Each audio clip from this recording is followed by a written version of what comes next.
Continuing with lesson 2.4, we're on D as in dog in college algebra, page 222.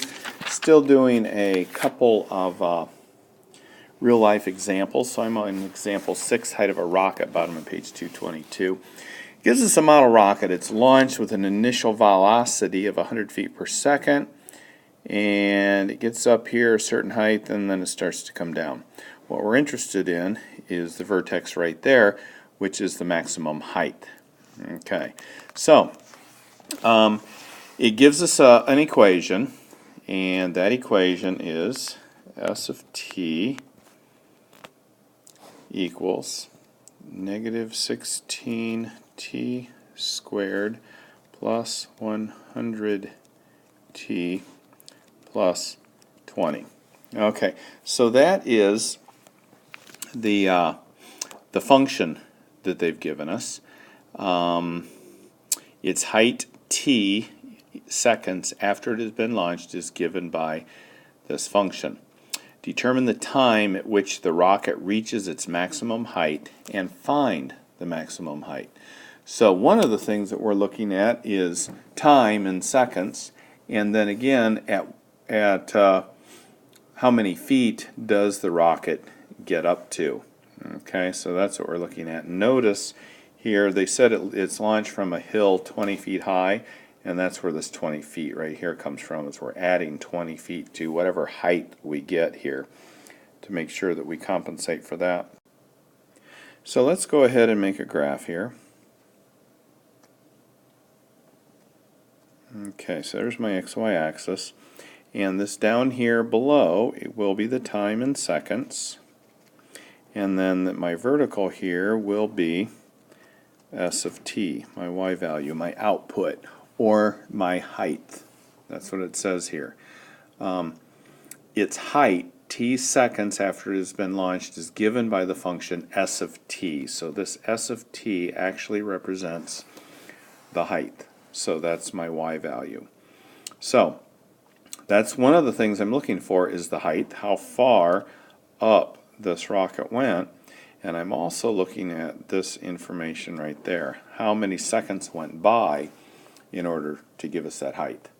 Okay, so first of all, what we're looking at again is how many seconds went by. It went up, up, up, up, up, and as time's going by, it's getting further and further along the x-axis until we get to the apex, or the vertex here, which this is the axis of symmetry. So what I'm looking at as far as time is concerned is the axis of symmetry, or the x value of my vertex. And if you remember, in order to find the x value, negative b over 2a. So that gives us our x value. So we put that in there, and we get negative 100 over 2 times negative 16, which gives us a positive 3 1/8, or 3.125. That's how many seconds it takes. So now what they're interested in is finding the y value. Well, the y value is just taking this and putting it in here for my time. So it's finding the f of 3.125.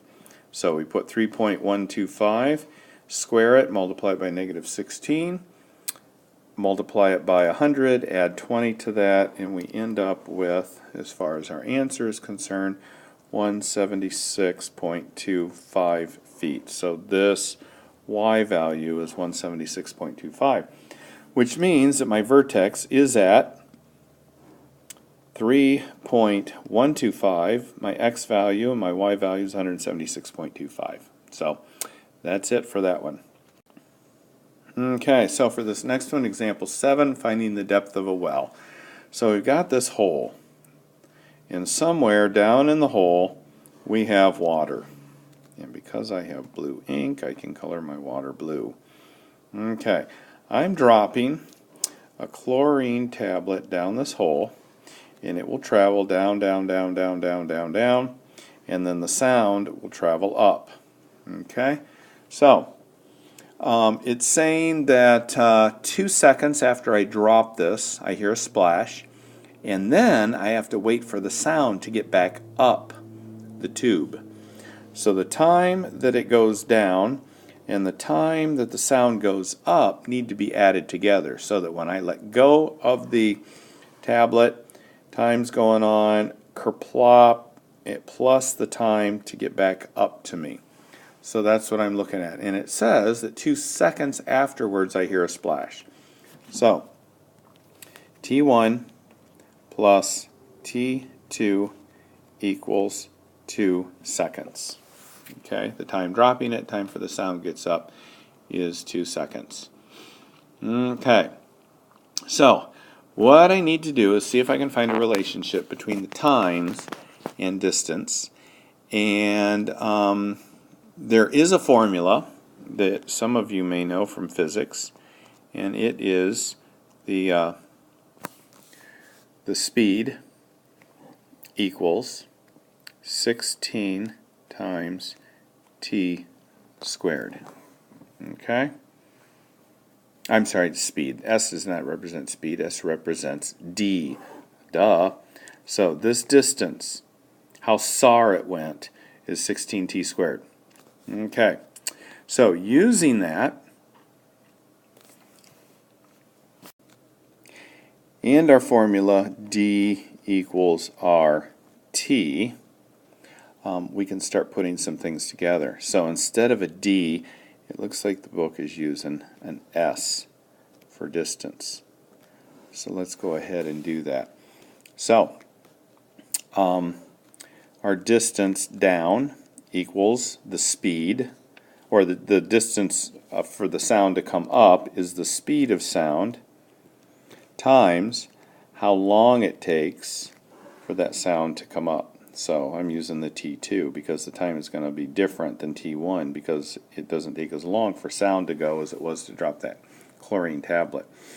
So if I use distance equals RT right there, I can find out what time is. So time for that is 1100, oops, I'm sorry, S over 1100. Okay, so that's how the time relates to my distance. I also know that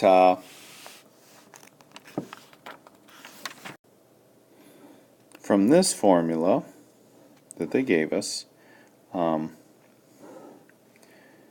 that's also distance equals rate times time, but there it's squared. So we're going to solve for t here, and we're going to make this our first time, because that has to do, this time here has to do with the speed of sound. Speed of sound is 1100 feet per second times how long it is, and that gives us our distance. So that's why we used this formula to find how long it took the sound to travel, because we've got information on just the sound. Now we're going to look at the other part, dropping this chlorine tablet down. So we're looking at this part of the equation. Because see, we took the time of the chlorine tablet plus the time of the sound and got 2. So we found the time for the sound. Now we have to find the time for the chlorine tablet. So what we're going to do is we're going to take this, which is the physics formula as far as finding out how far or how fast an object dropped will fall in t seconds. So that's what I'm looking for here, is how far the object, or the time the object dropped. So this is why I put a T1 here, is because this is dropping it. That's the case. Let's get rid of this part here. T squared equals S over 16. And then if we take the square root of both sides, we get T 1 equals the square root of S over 4. Okay, so there's the time it takes to drop. There's the time it takes for the sound. Now we said, what did we say about the times? If we add them up, we get 2. So let's take the T1, square root of S over 4, T2, S over 1100, and that equals 2 seconds. Okay? And what we did is, notice we have an S here and an S here. So this is the distance that the sound traveled, the time the sound traveled. This is the time that the chlorine tablet fell. So if we add both of those up, we'll be getting 2. So now we have to solve this. So let's see if we can go ahead and do that. Okay, so if you remember right, I hate fractions. So I'm going to multiply this entire thing by 1100. And when I do that, it gives me quite a bit of a change. It gives me 275 square root of s, because this is being multiplied by 1100, and this cancels with the 1100 and gives me 275. The 1100 completely disappears here, and then I have 2200 here. Okay, so I have, in fact, let's subtract by 2200 and make that equal to 0. Okay? Ms. Becky, call the office. Now let's switch some things around. Let's put the s first, the 275 square root of s next, minus 2200 to put it in more of a quadratic formula form. And this is where we use the u again. And this time we're going to make the u equal to the square root of s. So that when we square both sides, u squared equals s. So therefore, whenever I see an s, I can put a u squared in its place. And there's an s. So I've got u squared plus 275. And I said that the square root of s earlier is equal to u, minus 2200 equals 0. Okay, so then I use the quadratic formula, and I find out that u equals 7.78-ish. That's my ish, an estimate. So u equals 7.78, but I said that u equals the square root of s. So 7.78 equals the square root of s. Square both sides, and s equals 60.5.